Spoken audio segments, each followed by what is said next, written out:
मध्य प्रदेश में चुनावी विषाद बिछने से पहले पार्टियां एक दूसरे पर आरोप लगाने शुरू कर दी। इधर भाजपा कांग्रेस से 15 महीने का हिसाब मांग रही है, तो कांग्रेस का कहना है कि चुनावी समय में भाजपा को नई नई योजनाएं याद आ रही है। भाजपा के राज में हर वर्ग परेशान है। इस दौरान मध्य प्रदेश के कृषि मंत्री कमल पटेल ने पूर्व सीएम कमलनाथ को आड़े हाथों लेते हुए कहा कि कमलनाथ के कार्यकाल में किसानों को कर्ज माफ नहीं किया है, जिसकी शिकायत आज भी अन्नदाता कर रहे हैं। उधर प्रधानमंत्री नरेंद्र मोदी 10 लाख कर्मियों के लिए भर्ती अभियान रोजगार मेले में गुरुवार को करीब 71,000 युवाओं को नियुक्ति पत्र सौंपा और युवाओं को संबोधित कर उनका फीडबैक लिया। इधर दिग्विजय सिंह के सूट वाले बयानबाजी पर गृह मंत्री नरोत्तम मिश्रा ने कांग्रेस को आड़े हाथों लेते हुए कहा कि देश और प्रदेश से कांग्रेस मुक्त हो चुकी है। कांग्रेस के पास अपने कोई भी कार्यकर्ता नहीं बचे, जिसके कारण वो निजी कंपनियों से काम करवा रही है। वहीं सपा प्रमुख अखिलेश यादव गुरुवार को भोपाल पहुंचे। अखिलेश ने कहा, आगामी विधानसभा चुनाव में मध्य प्रदेश से भाजपा की सरकार को उखाड़ फेंकेंगे। सपा मध्य प्रदेश के सभी सीटों पर अपने उम्मीदवार उतारेगी, जीत हासिल करेगी। उधर मौसम के उतार चढ़ाव ने किसानों सहित आम लोगों को चिंता में डाल दिया। एक तरफ बारिश और ओले तो वहीं दूसरी तरफ तेज गर्मी ने लोगों को परेशान कर रखा है।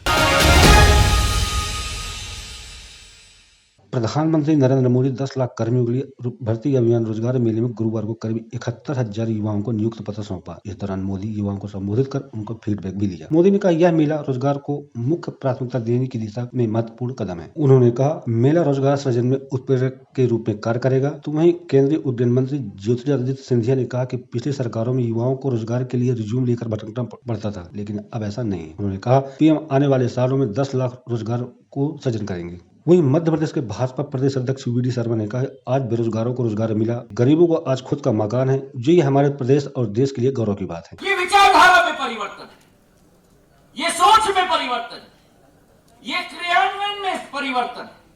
क्यों? क्योंकि प्रधानमंत्री जानते हैं, भारतीय जनता पार्टी जानती है कि इस देश में अगर कोई सबसे बड़ी पूंजी है तो वो पूंजी मेरी युवा शक्ति है। मैं आप सब लोगों को बधाई देना चाहता हूं, शुभकामनाएं देना चाहता हूं, क्योंकि आपके हाथों में वो औजार है। केवल इस मध्य प्रदेश को नहीं, इस देश को नहीं, लेकिन विश्व में परिवर्तन लाने का औजार आपके हाथों में। 71,000 नौजवानों को प्रत्यक्ष तौर पर उन्हें आज इस रोजगार मेले में नियुक्ति पत्र देने का काम इस देश के अंदर माननीय प्रधानमंत्री जी करेंगे।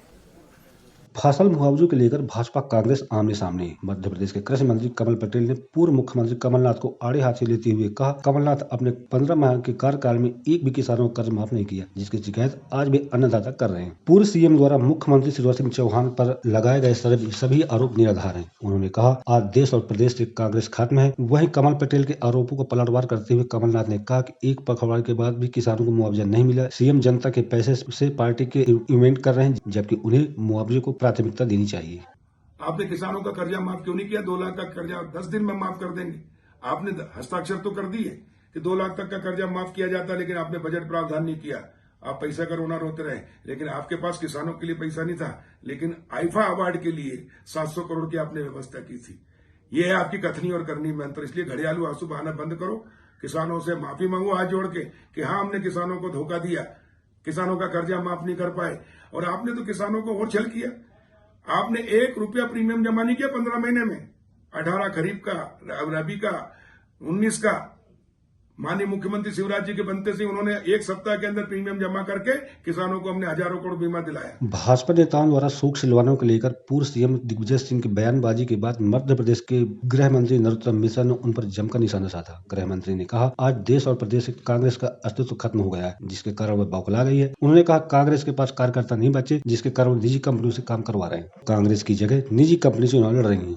इससे एक बात तो सिद्ध हो गई कि अब कांग्रेस चुनाव नहीं लड़ने वाली, ये कंपनियां चुनाव लड़ेंगी।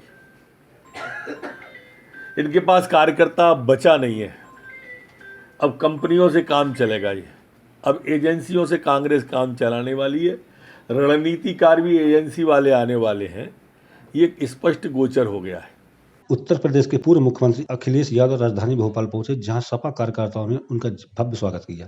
एक कार्यक्रम को संबोधित करते हुए अखिलेश ने कहा, सपा मध्य प्रदेश से सभी सीटों पर चुनाव लड़ेगी और अपनी सरकार बनाएगी। उन्होंने कहा, भाजपा के राज में आज हर वर्ग परेशान है, गरीबों को सुनी नहीं जाती और पूंजीपतियों को लाभ पहुंचाया जा रहा है। लाडली बहना योजना पर उन्होंने कहा, यह सिर्फ चुनावी झुंझुना है और इससे ज्यादा कुछ नहीं। बहनों को इस योजना का आईना दिखाकर महिलाओं से वोट हड़पने की राजनीति भाजपा कर रही है। अखिलेश ने कहा, आज जनता समझदार है, किसे वोट देना है और किसे नहीं। जो हम लोगों को अधिकार मिले थे गरीबों को, उन अधिकारों को छीनने का काम भारतीय जनता पार्टी कर रही है। आज का दिन हम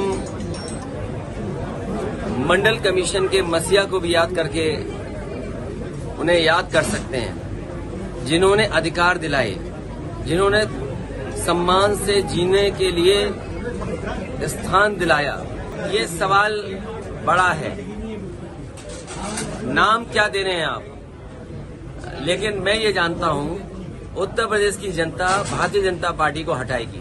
मध्य प्रदेश में बेमौसम बारिश और ओले से किसान चिंतित हैं। मौसम के बदले मिजाज से कहीं बारिश तो कहीं तेज गर्मी पड़ रही है। हालात ये हैं, एमपी की गर्मी दिल्ली, राजस्थान, महाराष्ट्र को भी पीछे छोड़ दिया। राजगढ़ सहित नर्मदापुरम, रतलाम, सतना की रातें सबसे ज्यादा गर्म रही। वहीं राजधानी में पहली बार हाई लेवल पर पारा पहुंचा। वहीं भोपाल में गुरुवार सुबह से गर्मी के तेवर दिखे गए। मौसम विभाग की माने तो अभी मौसम में उतार चढ़ाव जारी रहेगा, कहीं बारिश तो कहीं तेज गर्मी पड़ने के आसार हैं।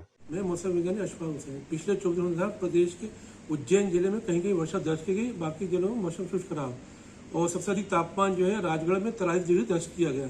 आगामी 24 घंटे में मौसम शुष्क रहेगा और आपके जो है आगामी दिनों में तापमान जो है 2 से 4 डिग्री बढ़ने की संभावना है और भोपाल में भी मुख्यतः साफ रहेगा। अधिकतम तापमान 39 डिग्री, न्यूनतम 25 रहने की संभावना है।